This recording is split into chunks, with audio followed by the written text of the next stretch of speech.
NEET protest के दौरान बिहार के सिवान में AK-47 से फायरिंग का मामला अब सुप्रीम कोर्ट तक पहुंच चुका है और अदालत में बिहार पुलिस ने इस फायरिंग को लेकर जो सफाई दी उसने पूरे मामले को एक बार फिर सुर्खियों में ला दिया है। दरअसल नीट को लेकर देश भर में छात्रों का गुस्सा सड़कों पर दिखाई दे रहा था। दिल्ली के जंतर मंतर से शुरू हुआ विरोध प्रदर्शन बिहार के कई हिस्सों तक पहुंचा।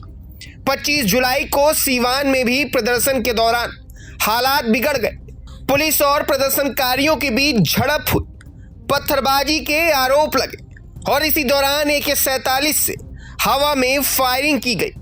अब सवाल सबसे बड़ा यही था कि आखिर कानून व्यवस्था संभालने के लिए तैनात पुलिसकर्मी के हाथ में AK-47 कैसे पहुंची और प्रदर्शन के बीच गोली चलाने की नौबत क्यों आई।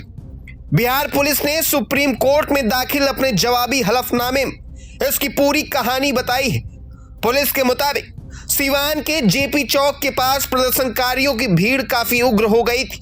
पुलिस का दावा है कि प्रदर्शनकारियों की तरफ से पत्थरबाजी की गई, जिसमें सीवान के SP समेत कुल 20 पुलिसकर्मी घायल हुए थे।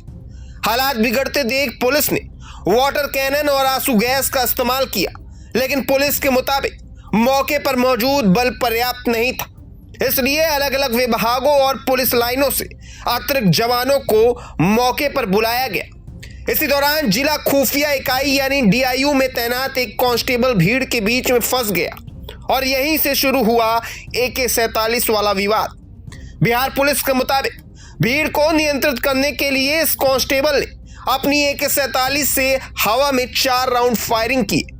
पुलिस ने अदालत को बताया कि इस फायरिंग में कोई व्यक्ति घायल नहीं हुआ है, लेकिन कहानी यहीं खत्म नहीं होती। पुलिस के हलफनामे में यह भी बताया गया है कि JP चौक से करीब 1.5 से 2 किलोमीटर दूर हाथी चौक पर एक SI ने भीड़ को हटाने के लिए अपनी 9mm पिस्तौल से 2 गोलियां चलाई। इसी हिंसा के दौरान 3 प्रदर्शनकारियों को गोली लगने से मामूली चोटें आई।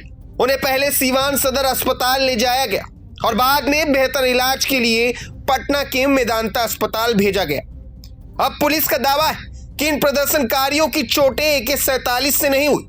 पुलिस के मुताबिक घायल प्रदर्शनकारी उस जगह पर भी मौजूद नहीं थे जहां AK-47 चलाने वाला कांस्टेबल खड़ा था।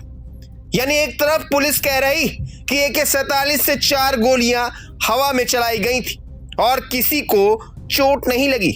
दूसरी तरफ 3 प्रदर्शनकारियों के गोली लगने से घायल होने की बात भी सामने आई। इसी वजह से अब इस पूरे मामले की बैलिस्टिक जांच बेहद अहम हो गई। पुलिस यह पता लगाने में जुटी कि बरामद कारतूस किस हथियार से चले थे, गोली कितनी दूरी से चली और फायरिंग किस एंगल से हुई। मामले में कुछ 6 FIR दर्ज की गई, 82 लोगों को आरोपी बनाया गया और 17 लोगों की गिरफ्तारी की गई। सबसे अहम बात यह कि बिहार सरकार ने खुद सुप्रीम कोर्ट के सामने माना है कि AK-47 प्लाटून स्तर का हथियार है और इसका इस्तेमाल विशेष अभियानों में किया जाना चाहिए, सामान्य कानून व्यवस्था की स्थिति में नहीं।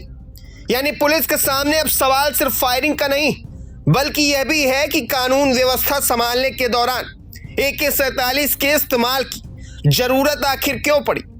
इस मामले में AK-47 चलाने वाले कांस्टेबल को निलंबित किया जा चुका है और उसके खिलाफ विभागीय कार्रवाई भी शुरू हो गई।